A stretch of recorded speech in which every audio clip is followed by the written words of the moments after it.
এখন রুটি বানাচ্ছি, কারণ আমার শ্বশুর আব্বা রাতে রুটি খায়। প্রতিদিন রাতে রুটি বানাই, আর আজকে একটু দেরি হয়ে গেছে কারণ এখন এশার আজান দিয়ে দিচ্ছে। রুটি বানিয়ে হটপটের মধ্যে রাখি, গরম থাকে, আর আমার শ্বশুর আব্বা একটু দেরি করে রুটি খায়। রাতে রান্না করেছি পটল দিয়ে বড় মাছ। বাহিরে অনেক অন্ধকার হয়ে গেছে, আর গ্রামের বাড়ি আজান দিতেই অন্ধকার হয়ে যায়।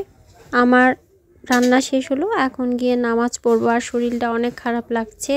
নামাজ পড়ে মেহরিমাকে ভাত খাওয়াই দিব, আর আমার শ্বশুর আব্বার জন্য রুটি বেড়ে রাখবো। আমার মেহরিমা ঘুমায় পড়ছে কিভাবে, বালিশ ছাড়া। এই তো ঘুমাচ্ছে আমার মেয়েটা। এখন বিছানা ভালো করে ঝেড়ে আমার মেয়েকে শোয়াই দিব।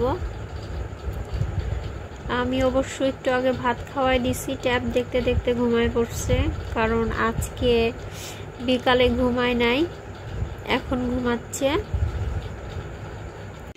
সকালবেলা ঘুম থেকে উঠে আমার মেয়ে ট্যাব দেখতেছে, আর আমি তো আজকে অনেক অসুস্থ, রাতে ঘুমাতে পারিনি, এত শরীরটা দুর্বল লাগছে, হাত পা কাঁপাকাঁপি করছে।